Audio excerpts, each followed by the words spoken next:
Why not me? Meilani Hoch shares her story of dealing with postpartum depression, cancer, and learning to take care of ourselves. Enjoy. Welcome to the Illuminate Recovery podcast. We shed light on mental health issues, mental illness, and addiction recovery, ways to cope, manage, and inspire. Beyond the self-care we will discuss, you may need the help of a licensed professional. My name's Kurt Neider. I'm a husband, a father, entrepreneur, a handyman, and a student of life. I avoid conflict, I deflect with humor, and I'm fascinated by the human experience. And I'm Shelley Mangum. I am a clinical mental health counselor, and my favorite role of all times is grandma. I am a seeker of truth, and I feel like life should be approached with tremendous curiosity. I ask the dumb questions. I fill in the gaps. I am so excited today to be able to talk to Meilani Hock. Meilani Hock has an incredible history, some really hard parts of her life, which included a son with cancer and that journey. And she's an incredible businesswoman and very successful in her own right. And Meilani, thanks for being here today. Oh, thank you so much for having me on. What a great topic this is, and I'm excited to be on. Thank you. And I know there's a lot of your story that may or may not relate to our listeners, at least as mental health and substance abuse. But I'm under the impression that everybody's life matters and everybody's story has something to teach somebody, and so I'm just going to be curious and ask you a few questions, and we'll just see where it goes. That sounds great. So give us a little bit of background, Meilani. Where do you come from, and tell us a little bit about life and your family. Yeah. I was born in Hawaii, raised in California. About 10 years ago, my husband and I decided to go on an adventure to live on the East Coast for a few years, and that was 10 years ago. And so we've been in North Carolina for over 10 years now, and we've just fallen in love with it out here. After graduate school, I finished graduate school first and then worked while he was doing school at Gonzaga, and then couldn't find a job in the California market, so we headed out to the East Coast. We also spent some time working in Mexico, doing some curriculum development for an English school down there, which was a fun newlywed experience. When we were first married, I was working in the international development of genetic testing, and I was in charge of the European and African accounts. And so it was the perfect job for newlyweds because I had it in my contract that my husband had to come to be my bodyguard. So when we were first married, we would get assigned to some not as exotic places like the far off place of Idaho Falls. But then we would also get some assignments to go to Benin and Togo in Africa. And, we went to a bunch of fun places over there and to London. And so as newlyweds, that was awesome. That was great. And we were living this adventurous life. And, but as we started having babies, I didn't want to travel as much. I liked having a little bit more stability. And so with each child that came, it came this love and excitement of being a mother, but also that desire to be responsible, and that weight of being responsible, and not living the, as my mom calls, the hippie life forever. Love those moms. Right. I had this love for the African people. My graduate work, I worked with a lot of women in microcredit lending, which was awesome. And which was great. And I loved Africa. I signed up for the Peace Corps, and my mom was like, when is this phase going to end? Right. I don't know if any of your listeners are familiar with the LDS Church or the Church of Jesus Christ of Latter-day Saints, but my mom actually got called to serve not one, not two, but 3 missions to Africa. And now her whole house is like decorated and like African stuff. And like, so she spent 7 years over in Africa. And I tease her all the time, Mom, when is this phase going to end? Yeah, I was hoping you'd ask her about her hippie phase. Yes. Oh, that's great. Yeah. So, and, you know, as a young newlywed, we were living the adventurous life. And when I heard about being on your podcast, I thought, oh my goodness, there's so many different ways to take this, you know, because like you said, like some of us, our mental health struggles aren't maybe as prevalent, or you don't see them. And so I think they're becoming more talked about, definitely. But for me, it was after baby number 3 when I was really, really struggling with postpartum depression. And it was a time in our life that we're very religious people. We love to, we talk about our faith a lot, and I hope that's okay to do so on this. But after baby number 3, I felt like I had followed a prompting from the Lord to have baby number 3. It was very clear. It was this is the time you need to have baby 3. And we had, like, for months, we had known, okay, this time is the time you're going to have. So I knew the timing was right. I didn't ever question that. But everything around me in my life seemed like the timing should not be the time to have a baby, other than that spiritual prompting that kept on coming. And maybe that's why the spiritual prompting had to be so hard, is because everything around us said, no, it's not time to have a baby. Our finances were a mess. And my husband hated his job. I hated my job. We were miserable. And other than we had 2 other beautiful children, and we knew that the Lord had continued to tell us it was time to have a 3rd. And I think there were a bunch of different things that added to my postpartum depression, but it really did hit a low note. And the other day we were having a conversation. We now have 5 children, and we were having a deep conversation with our kids about depression, actually, and trying to provide a space so that they can talk about their thoughts, their inclinations, that they don't have to be embarrassed of that. And when we shared, when my husband asked when we were preparing, if I would feel comfortable sharing about my postpartum depression, and I of course said yes. But the moment I told my kids, and not many people know this isn't one that I like to do a lot of podcasts, and this is not a story I share ever. And the other day was the first time I had shared it with my children. And I talked to them about how I was in such a dark place that I told my husband that I wanted a divorce. And if you know me and my husband, most people I think would be surprised by that. I'm very grateful for a husband that loves and supports me. But at this time of my life, I was in such a dark place that things 1 + 1 didn't equal 2. And it was, I recently had COVID, actually, and I'm still kind of recovering. And COVID was, for me, a wild ride. Some people don't have the same experience, but for me, I have what I'm calling COVID brain. It was a lot like pregnancy brain, but it almost got to the point that it was depression brain, because I knew 1 + 1 = 2 in my life. And I knew that, but it didn't make sense. And it was so dark during this time that I was in a dark place, and for months. And as we were talking to our kids about this and how important it was, their faces were like, oh my gosh, Mom and Dad are getting divorced. And, I was like, but we were able to reel it in and to say, guys, this is a real thing. This is a real thing that happens to real people, and it happens to good people. It happens to the best of people. And sometimes it lasts, a month. Sometimes it lasts for years and years, and maybe even your entire life. And having that conversation with our kids was a good eye opener. My oldest is 12, my youngest is 3.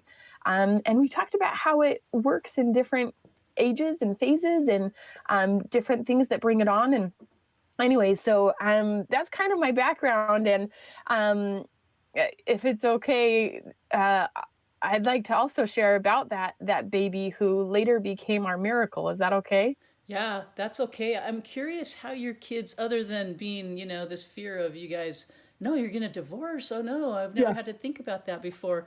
How else did that affect them, and what kind of conversations were you able to have with them? Yeah, they said, their first initial, my 10-year-old said, "You guys? Really? Like, just what?" We're a very physical mom and dad. They see a lot of kisses. They see a lot of dancing in the halls, and I think it was. I think it, it was a conversation that I don't think they've ever thought like that would never happen in our family. And I didn't want to rock their world by having them realize that it could happen, but also for them to see how lucky we are that mommy was able to get help so that I could get my mindset back. I could get control of my brain again, and get the help that I needed. And that as a family, as a husband, that he was able to support me and help me as I worked back to being a healthy version of me.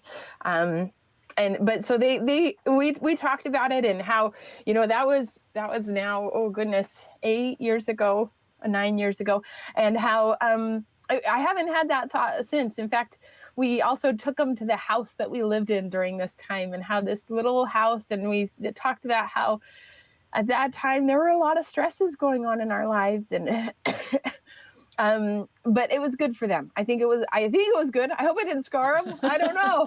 I'll let you It's know not in always our a fear as decade. parents. Oh no, I've scarred my children for life, and we've ruined them. Yeah. I wanted them to know that also, that they could have that conversation with me down the road when they are having struggles in their marriage, when they are, I mean, that's going to happen, right? And that don't have to feel alone. They don't have to feel like, oh, my parents, they always had a perfect marriage. They don't understand depression. I wanted them to understand that I do. And we talked about some other times in our life that daddy has struggled with some things, and just opening that communication so that they are able to recognize that as a trigger, or whatever. I don't know. Being on this podcast, I don't know all the lingo, and so if I say things wrong, I'm like, oh, maybe did I mess up my kids? Tell me, Shelly, did I? No, Meilani, this is perfect. And, I try not to have rules because it's too confining. But yeah, trigger, right? These things that trigger. I'm curious, in your postpartum, at what point did you recognize that what was going on, and how did you get help? For me, it was actually when I had the conversation about divorce, and it was very clearly. I will never forget where we were sitting. I'll never forget the time of day. It was very vivid, and I had thought for weeks, I'm going to have this conversation. And the look on his face, like at first he kind of laughed, like he thought I was kidding. And I said, I know I shouldn't want this. I know that we're happy. I know that we're supposed to be together. But this is how I'm feeling. And I think I need help, because I'm very serious about, I think we should get a divorce, or I need some help to figure out if this isn't what I'm really supposed to be thinking right now. Because it was almost like I was looking at my life, right? I don't know if that happens to a lot of people, but I was like watching myself go through the daily things, but I wasn't able to experience them during that time. I didn't feel like I was inside. I was watching them happen, if that makes sense. And that was a weird feeling. And so that was the trigger. And thank goodness my husband, he was very hurt during that time. But thank goodness he took a few hours, and then he came back and he said, something must be really wrong. We're going to get help, whether it's together, whether it's you, whether it's medication, whatever it is, and so he got past that hurt fast enough to start helping me, which is something that I'm still grateful for. So That's incredible, that you guys had such a relationship that you could talk about something really hard. And the way you describe it is beautiful and painful, because it really does describe how depression takes over our ability to be rational and to think clearly about what's happening. And as you talk about seeing your life out here and seeing it from a distance and not being able to experience it, the emotions and all of that, it's like at a distance. That's not uncommon. And especially I hear people that have experienced like disassociative, where they had traumas and they've stepped back. I hear them talk like that as well. Incredibly fascinating, but you do such a great job of describing what that felt like for you, and a lot of people are going to relate to that and recognize that in themselves. So thank you for doing that so well. Yeah, thanks. And what did you learn from that experience of going? I'm assuming you went to get some counseling. I don't know, what did that look like? Yeah, for me, it was a few different things. It was um, taking better care of myself. I hadn't really taken a proper maternity leave because I owned my own business, and I was exhausted. And there were a number of different things to me. And I know that there are other people out there that might not agree with this. I know they don't agree with this, but for me, nursing my babies was a huge part of it. I had a breast reduction when I was younger, and my body doesn't nurse. It doesn't, but I felt like to be a good mom, I had to.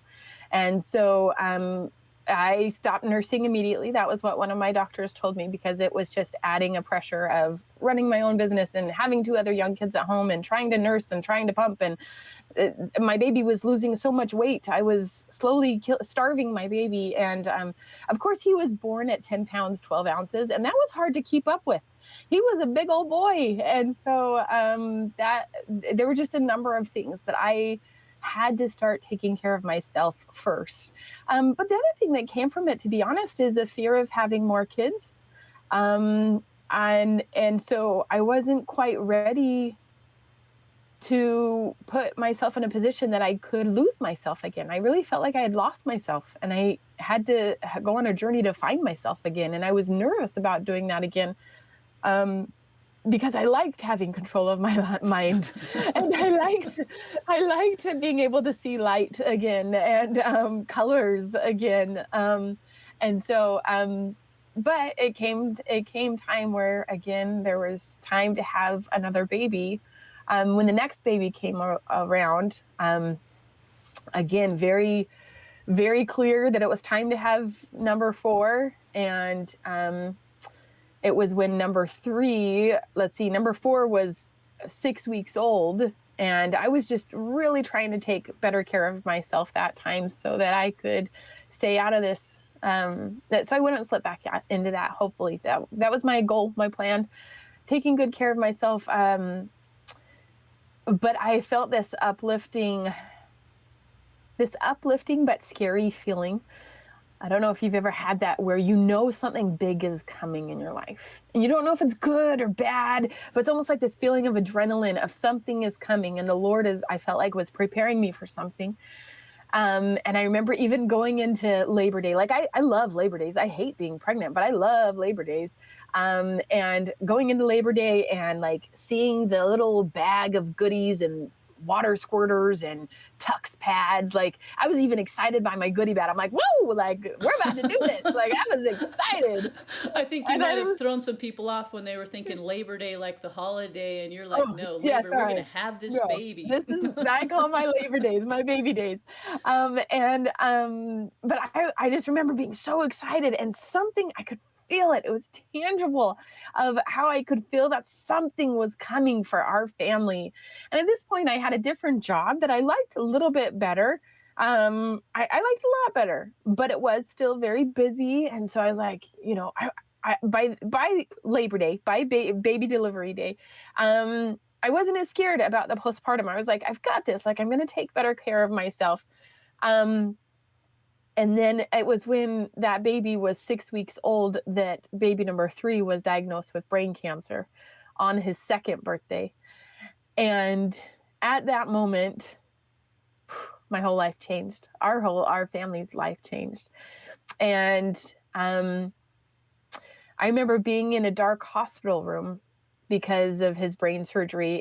He was rushed in within 24 hours to have brain surgery. And I remember, and so the lights would hurt when we would turn them on. So being in this really dark hospital room, and one of my sisters saying, "Do you need to go to a doctor? Are you doing okay?" And this was after a couple weeks of dealing with brain cancer stuff. And I remember being like, yeah, I should go to the doctor. I should go to the doctor. And I remember going to the doctor and being like, everybody is worried about me being depressed this one time. I don't think I am, but am I? And it was almost like, I want to be cautious, but I don't think I really am. But during this time, it was different because I think it was because so many people around the world were praying for us, that we had this little bubble from reality, that we were just people bringing us meals all the time. And I got to just sit and snuggle my babies. And it was a crazy time for sure. We went and spent 3 months down in Florida for radiation treatment. And I didn't get to see my 6-week-old very much at that point because they weren't allowed into the Ronald McDonald house as much. And so I missed my other kids, and we were spending time apart. But luckily I didn't spiral into the same postpartum depression. But I remember being in that dark hospital room wondering, okay, am I, knowing so much was coming, but thank goodness I had been taught some ways to take care of myself, to manage it better. And so that when those triggers came, I was able to better take care of myself and not slip back to where I had been 2 years earlier. So that's incredible. And to your credit, people are watching out for you. Of course, this is a concerning time. This is really heavy. I mean, no parent wants to hear that their child has cancer. I'm curious, how did you discover that he had cancer? What led up to that? Yeah, that's a good question. Again, I hope I'm not offending any of your listeners, but it was a very spiritual experience. Remember how when I was having baby number 4, I felt like something big was coming. And after a couple weeks after baby number 4 had been born, I started having this prompting that, number 3, they have names, AJ. Okay. I just, sometimes the numbers are easier, right? Number AJ was throwing up after about 45 minutes after he went to bed, every other night. And then he'd wake up and he'd be totally fine. He'd be fine. And then one day he was playing with the others, and they were playing and kind of running around. And he kept falling down, and the kids laughed and laughed. And he's a comedian, like he's a funny boy. And it kept falling down, and he thought it was hilarious. But all of a sudden I realized he's dizzy. And so I put him in a high chair and gave him a sippy cup, and he was sitting there staring directly at the sippy cup, and he went to go grab it like over and over again. But he was like 6 inches away from where he thought he was grabbing. And I remember the prompting to sit down, and I sat down and I watched the other kids play, and I couldn't take my eyes off of AJ. And I felt a very strong impression of, this is serious and nobody's going to believe you. But the thing I've been preparing you for is that your son is sick and they're not going to be able to tell for a while. So you have to remember this moment, and you have to believe me in this moment, because the doctors aren't going to believe you. And sure enough, for the next 6 weeks, I went around to doctor after doctor saying, my son's sick. The Lord's told me, but he seemed fine. They said, it was a flu bug. Oh, he hasn't thrown up in 3 days. He's fine. And I had just hit my deductible. So finally I found a doctor that was willing to listen. And I said, I just want you to run every test you can, please. There is something wrong with my son. And she even called me the night before. She said, last chance. Are you sure that you want to expose your son to all of these tests? Like, there's no reason to do this. And I said, yes, please. And secretly in the back of my head, I'm like, please don't make, am I crazy again? Like, I feel like, I don't know, am I listening to the wrong voices? Maybe I'm postpartum. I don't even know. And so it's like, I don't know, should I trust the voices in my head? But thank goodness I did. And the next day when we had the test, and that same doctor called and she said, sometimes a mother's intuition is better than any medical degree. And I said, no, sometimes being in tune with the spirit can save your children's lives. And I'm so grateful that my husband and I both felt that prompting. And to the point that a couple weeks before, one thing I had left out in the story is when I would go in to kiss each of my kids, I would kiss my oldest and say, oh, I love you so much. And then I'd go to the next one and I'd say, oh, I love you so much. And for some reason, when I got to AJ, I found myself saying, I love you. Please be here in the morning. And it like took me back. Like, oh my gosh, that's a terrible thing to say. What kind of mother says that? Like, that is terrible. He's this almost 2-year-old perfect thing. But for some reason it came night after night. And I told my husband about it and he said, stop saying that. That's morbid. Why do you keep saying that to our son? And then a couple nights later, he said, I thought the same thing when I said goodnight to AJ today. And so the answer, Shelley, is that there was a spiritual prompting, and I'm so grateful there is. And I need to say that was years ago. That was back in 2014, and now he's doing awesome. He's healthy. He's smart. We joke that he's Spider-Man because the radiation actually, I think, made him smarter. There were a bunch of side effects that we're supposed to look for, including short-term memory loss. But man, his sister that is 2 years older than him sure hates doing multiplication tables with him because he always beats her and she's pretty frustrated by it. So he's doing awesome. We're very grateful for every day we get to spend with him, and he's doing awesome. Wow, that's incredible. And what a journey. So from discovering that he had cancer, what were the next steps? What did you have to do? Because you just don't discover that your child has cancer and then it's over. Good news. Yay, we found it. It's over. Like there's a lot going on there. Yeah. So, it took about 6 weeks for us to actually get the confirmation to find a doctor that would actually see us. The emergency room, he would be throwing up. He would be dizzy. He couldn't stand up. But by the time we got there, then he was fine, But so going to different doctors, specialists, the minute that that doctor called and told us the diagnosis, and she said, there's a large mass in your son's head. And come to find out, they think that he had it while he was in the womb. So this had been developing for possibly over 2 years. And they said it looked like somebody had squirted a whole tube of toothpaste in his brain because it had gone to every single crevice of his brain. And it was centered on what's called your brainstem that controls your breathing and your swallowing. It's kind of a important part. And they gave him a 60% chance of survival, which was better than a lot of our friends, but it's still not exactly what a mom wants to hear. They said if it would have happened 10 years earlier, that it would have been only a 10% chance of survival. And in learning more about this type of cancer, it is because a special type of radiation treatment. Photon is what usually people have, and it just sprays all these gamma rays, right? And hopes that somewhere it hits it. Well, proton is a very directed laser beam that they can say exactly when that laser is supposed to stop. And so down to the, milli whatever, right? Like the smallest measurement, it can stop exactly before it hits the brainstem that controls your breathing and swallowing. Just amazing. Sometimes when I was younger, even before AJ was diagnosed, I used to think that when people say, yeah, we're going to cure cancer, I kind of thought that was like, yes, and I want a unicorn. Like I didn't understand that people were really doing this, that people were really making advances, so that when a doctor says, if this would have happened 5 to 10 years earlier, your son would have had a 10% chance. At that point, they had given us a 60% chance. Now that it's been, 7 years, that's crazy. But now that it's been 7 years, when we go into our treatments and they say, oh, you had proton treatment here, and at the time, proton was very new. There were only 2 places in the US that could do it. And so that's why we had to move down to Florida during that time. They're like, oh, you're good.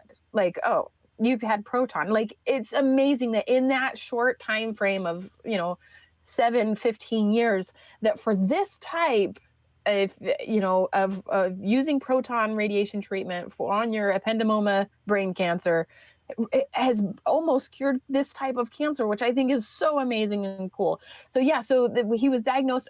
He was diagnosed within 24 hours. He was being wheeled into brain surgery, and I remember going. The doctor said if it was me, I would want my son to be treated over at Duke. That was we're in North Carolina, right? And so we get there, and Shelly, it's not a good sign when the valet guy knows your name when you pull up. No. And he's like, and they said, just go straight to valet. I was like, we don't have money to pay for valet. Like, who valets at a hospital, right? But then I realized, oh, okay, they must mean that we're in a hurry. And I get there, and he says, are you the Gates? Are you the Hawks? And I was like, yeah. And why do you know me? Like, and he's like, oh, we've got your room waiting for you. Like, there was a long line in the emergency room, but they already had a room for us, the biggest room. And another thing that I think of when I tell that story, and usually people don't ask for this much detail, I hope it's okay. But I remember going to get a drink of water and going to the bathroom, and I came back to my son's room, and there were two nurses outside crying.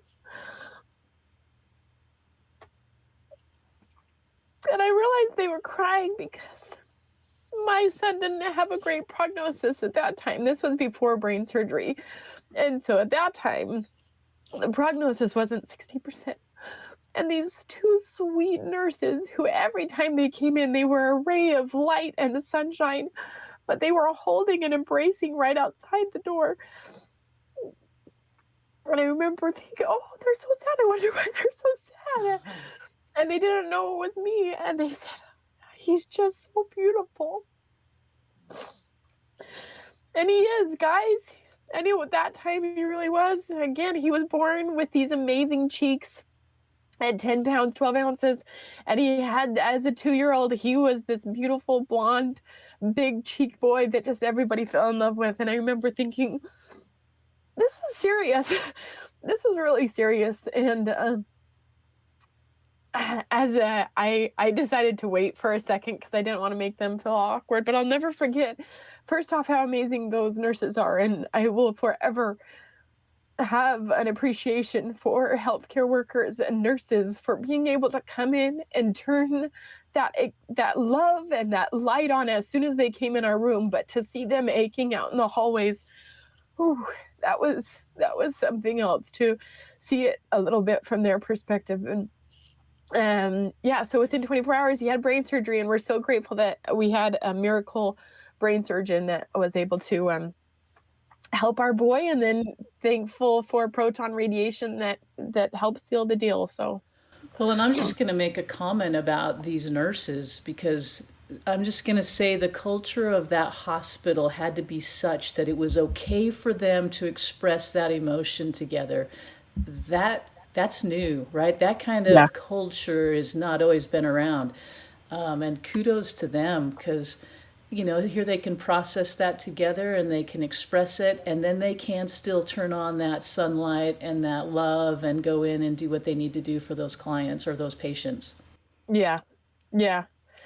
And then, after that, so during this time, people kept on saying, even dear friends that don't know what to say, right?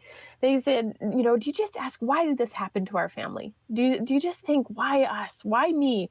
Like, it must be hard to get out of bed in the morning. They would just say things to, and trying to be sympathetic. But I remember talking about this with my husband and saying, do you think we say, why me? Like, does this happen to us?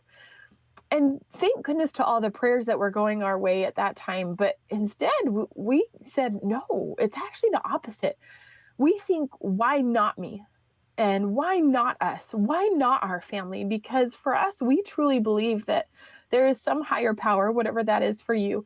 There is some higher power out there that has and can see your potential. And there's no way that we can understand it until we start getting, I feel like we start getting glimpses as we go through these trials. And as we choose to turn our trials into triumphs, that's when we become the person that we need to be. And as a family, we took on two mottos during this time. One is Hawks do hard things. Our last name is Hock, and that's a topic that I love to talk about, is how it's not about if, it's about when hard things will come. And so we wanted to make sure our kids understood that hard things will come, and it's just about how you're going to handle them when they do, right? That is what this life is all about, is we're here, we're going to have hard things happen, and we've just got to be able to handle them. But instead of saying, why me? Why did this happen to me? Or why do they get the big house, and why do their kids smile for Sunday pictures, or whatever it is, right? But instead think, why not me? Why not me to have this trial happen and handle it with the grace, and the grace for yourself, but also accepting that challenge as almost a badge of honor of, why not us? We're, some higher power believes in us, so we should too. And so during this time, that's actually when I left corporate America, and that's when I started my own company. At one point earlier, I had done a small stint with my own company, but I went back and left corporate America and started my own jobs. I started, real estate investing, which I had always talked about doing, and I finally did it. And so grateful I did that. This was a few months after AJ was diagnosed, that I remember saying to my husband, I just can't sit around and wait for him to die anymore. I felt like doctors kept taking my son away, and I could do very little about it. It was up to the Lord and the doctors. It was very little up to me, right? And thank goodness my husband first off said, well, we kind of have a lot on our plate right now. But if you really want to do this, let's do this. And so I was so grateful that that's when I started my business that became what it is today. And I love what I do, and I get to spend a lot more time with my kids. Last year, thank goodness, we packed up and we were like, let's go travel the country for 90 days. And so we took off and started on one coast of North Carolina, and we drove and made stops in Chicago and Mount Rushmore and biked the Golden Gate Bridge, and then came back and did the Alamo and all sorts of fun things. And if we wouldn't have had any of the trials that we've talked about, if I wouldn't have had my postpartum, if I wouldn't have had if my son wouldn't have been diagnosed with cancer, it wouldn't have got me to where I am today. It wouldn't have helped me become the person that I am today. And even on this one, we talked about how when we were first married, we were adventurous, and then we thought we had to put that away when the kids came. But instead, now we've been able to create a life that we accept our limitations. We give ourselves grace. We take care of ourselves and give ourselves the therapy that we need, the medicine that we need, the support that we need to each other, so that we can still have those adventures, and we can live the life that we don't need a vacation from, but that we can live that life every day, accepting our life as it is. Wow, what an incredible story. And I'm thinking back, as you said, you had postpartum for the first time, and now you've gone through cancer treatments with the child, and you talked about the fear, right? The fear of having another child and experiencing postpartum again, and now you've had this cancer experience. And you've still had another child. Like you weren't so afraid that you weren't going to go for it. Yeah, we did. By this time, we had figured out how to take care of ourselves, and it was something that we could celebrate. Is to recognize those triggers for me and my husband as they came up, and to realize when it was switching from blues to being in a funk to, okay, this is being something serious again. And to then accept that and realize we both have a disposition or that's those, not temptation. What's the smart word for it, Shelley? What's There's the smart word? A predetermination or a maybe. Oh, I can't even remember the word either. Something, right? Like there's the ability to very easily become depressed will always be there for both of us, I guess, is what we're saying. Is and there's like a spectrum, I feel like, but for us, we know that there's always that is depression will always welcome us if we allow it in, I guess is what I'll say, right? Depression is always welcoming, is always accepting newcomers, right? And there are times that sounds like the easy way. That sounds bad. There are times where that's what I want almost, because it just feels comfortable and would be very easy to go back to that. But I have to, in my head, remember how important it is that I don't let myself go back there. And I don't let myself, why do we even have that temptation? I don't know. But I have to remember that I can't let myself go back there, because there is so much more greater out there, and that my kids and my husband need me to be healthy and to be stronger than giving into that temptation. Well, you say that like it's a choice. You say that like you have some control. Maybe that's not the word, but some ability to influence whether you go there. And I also heard you say it's comfortable. Hit those two things. I don't know if this is if this is how it happens for everyone, but for me and a few of my loved ones, that we have talked a little bit about it, is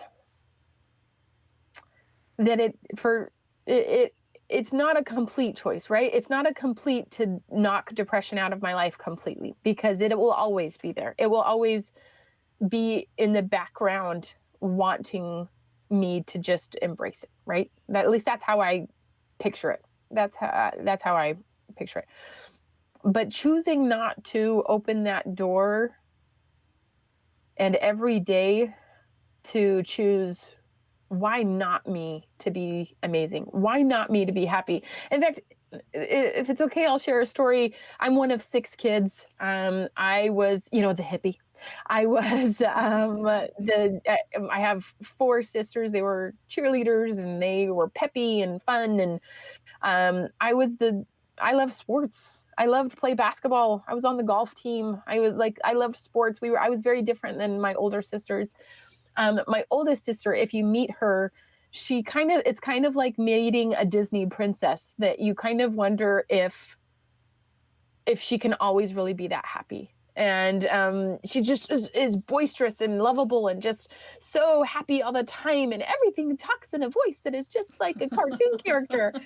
And that is just not me. It's really not. And that's okay.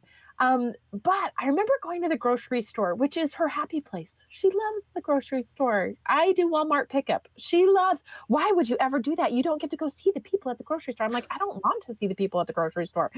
I want to just have my food delivered right to me. Anyways, I remember going to the grocery store with her. And as we walked in, it was like she was on the red carpet and I was with Beyonce or something going through the aisles of the grocery store. And she was like, to the produce guy, she's like, Bob, how are your kids? And like, then the deli manager, it's like Robert, like just like she knew all their names. And I was like, oh my gosh, like what is going on? They knew her names.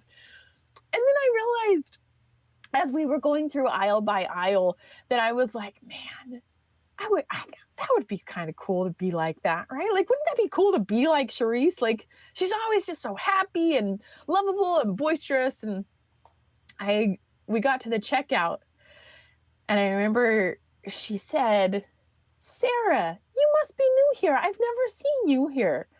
And I was like, first off, she used her name, and it's like, how did she know that? And it's like, duh, because every person we have seen has had a name tag. And then Sarah said, oh yeah, I joined the team a couple months ago. It's nice to meet you. And it was like, my sister had made a conscious effort that any of us could do, right? The way that she did this was by starting to look at people's name tags and using those names. That's how she had done it. Something that I very easily could do. But in my head, I had always put myself in a box of, that's my sister. She's energetic. She's fun. She knows people's names. And it's like, no. And I asked her about it afterwards. She's like, no, I just always look at their name tags, And it's like, what?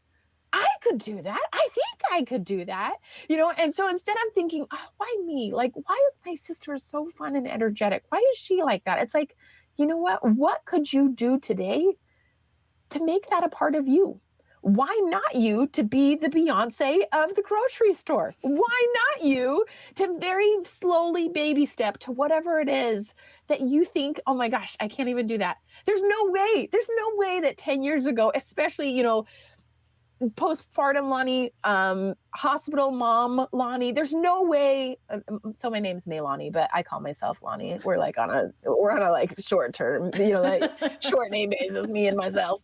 And that Lonnie would have never dreamed being able to pack up my kids in a minivan for 3 months and just touring the world, touring the country, And so the things that it's like, I'm going to set my mind to this. Instead of saying, why me, why not me to do something amazing? But you have to choose to do it one step at a time.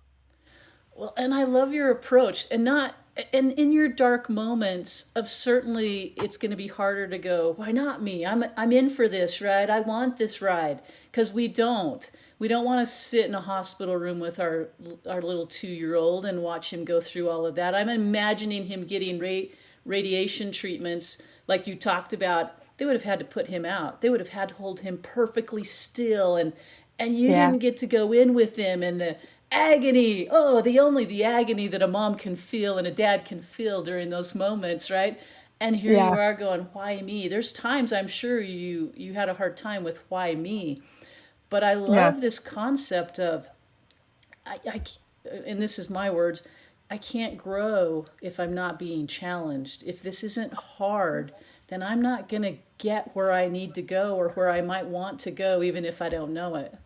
Yeah. And I guess that ties back into that theory of, instead of why me, seeing those people who bring joy to you and to others, those nurses, I learned a great lesson that day, because they were mourning with me. They were feeling that emotion, yet they turned it around and they brought joy in every time they came through our doors. And as we were going through the radiation, being put to sleep every single day. And when he woke up, he was like the little Hulk that just ripping IVs out and just every time he would wake up. But I look back and think how those people around me were encouraging me to choose greatness, to choose happiness, to choose not why me, but why not me? And what am I supposed to learn through this? So that I can allow myself to grow. I think when we think about the why me's, that's us like stifling the growth that we're supposed to have, right? But allowing myself to grow, allowing myself to become more of a fun person at the grocery store, whatever it is. But allowing yourself to grow and embracing that. And facing the fear, because it's not without the fear. It's in place. I mean, the fear is there, and you're going to choose it anyway. Yeah. And you kind of talked about this, and and this is my own story in my head of, there's times where I've wanted to escape. And I'm like, oh, I know why people do drugs now. I get it, because I want out of this pain, and I want out now. Did you have moments like that? Well, this is another long story, but the abbreviated version, I guess, is when I think of that time in my life, it wasn't the cancer time. It wasn't the postpartum. It was later in my business that is great now, guys, but it wasn't very long ago. It was about 4 years ago that I was on the verge of losing millions of dollars. And losing our house for sure. We were in a terrible lawsuit that put me in a fetal position, and throwing up with anxiety, and it's almost like I felt like I had always wanted do this thing of real estate investing. And I had always thought, if I could just do it, then my life will be great and the view is going to be amazing. And it was like this mountain. I pictured it like a beautiful mountain, right?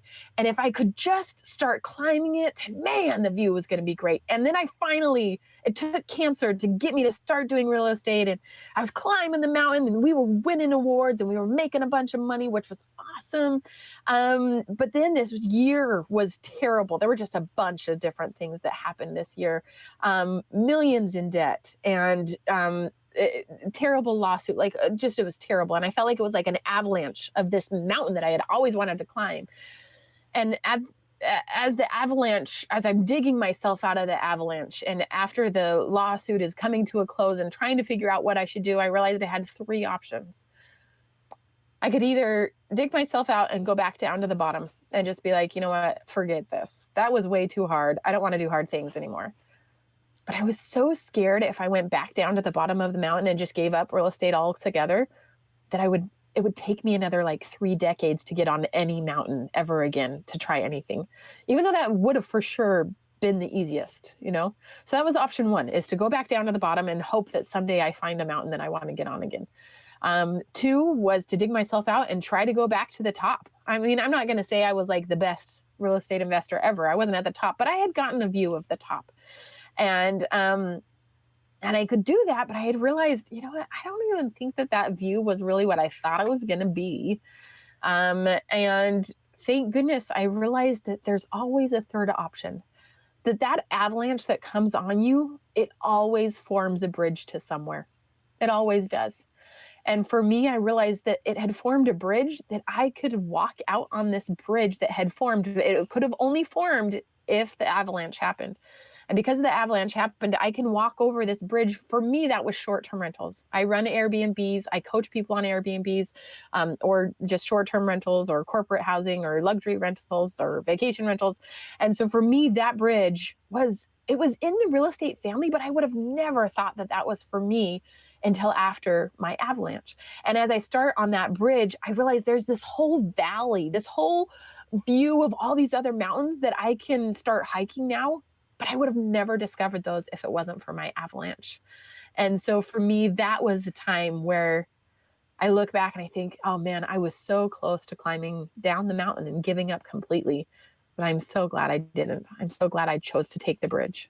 Okay, you say this like it's just common knowledge. Everybody knows that there's a third choice. And I'm like, I don't think everybody knows there's a third choice. Talk about how you got there. Yeah, I mean, I guess it goes back to the old making lemonade out of your lemons, right? For me, it was, I was, like you said, most people choose, you either go back to what you were doing or you go back and start from square one. But then there's the other option that you pick up the pieces and you glue them back together and you figure out what the whole avalanche was for. What were you supposed to learn and what do you need to move on to? Because those avalanches make you a stronger person. And if you live to survive the tail, then it's your duty to become that person, in my opinion.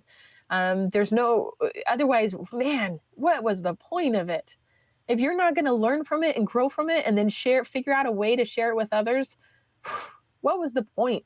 Then it gives it power. It gives the avalanche power if you're not going to do anything with it, if you're not going to change from it, if you're not going to become a better person, and have it get your priorities back in line. Even just with COVID, that I'm still, sorry, I'm still kind of hacky and sniffly. It hit me like a ton of bricks, right? And for 2 months, well, not 2 months, sorry, for the 2 weeks that I was really just couldn't even stand without getting super dizzy. Even that, I feel like I was supposed to realize, this might sound dumb, but I also love to speak and train people on time management. And even though I get to live a life that I don't need a vacation from, I think I needed a reminder that sometimes it's just awesome to just snuggle in your bed, in your pajamas all day and watch movies. And I was able to remember that thanks to this stupid COVID that just wiped us out, and it was terrible. But even from that, there's always something you can learn from your avalanches. I love that. If I have to, I'm going to make an assumption, right? I'm going to guess that you are a self-help book junkie. I am. Confession. Do I sound like a walking self-help book, Shelly? I'm sorry. No, you sound like what I read because I'm a self-help book junkie, and my kids are like, Mom, they're telling me what they're reading, and I'm like, you're reading about vampires? Like, I don't know what to do with vampires. I know how to do self-help. I know, right? I know. And then it's like sometimes I feel bad. The other day I was talking to somebody. I was like, what are you reading? What are you listening to? And they said something like that. And I was like, I've got nothing. Like, I don't even know how to, like, we're good friends and I have nothing to relate to that. Yeah.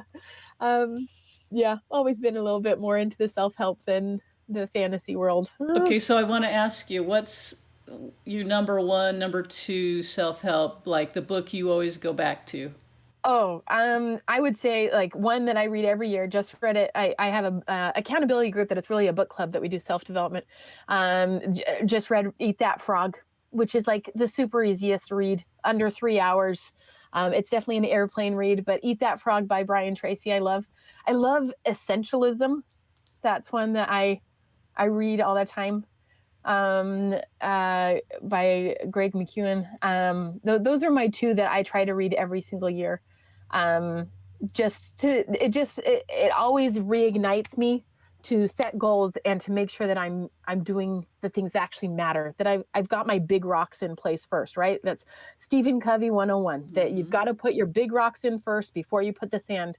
And and as much as I love Stephen Covey, y'all, 7 Habits is not one of my favorite books because it's kind of boring, but I do love 7 Habits for Teenagers. Maybe that says something about me, but I am a Stephen Covey junkie for sure, but that's not one that I'm going to read every year. 7 Habits for Teens? Yes. And I pay my kids $20 to read these books that are easy reads, like 7 Habits for Teens and Eat That Frog, if they do a family report on it and they tell us about these books.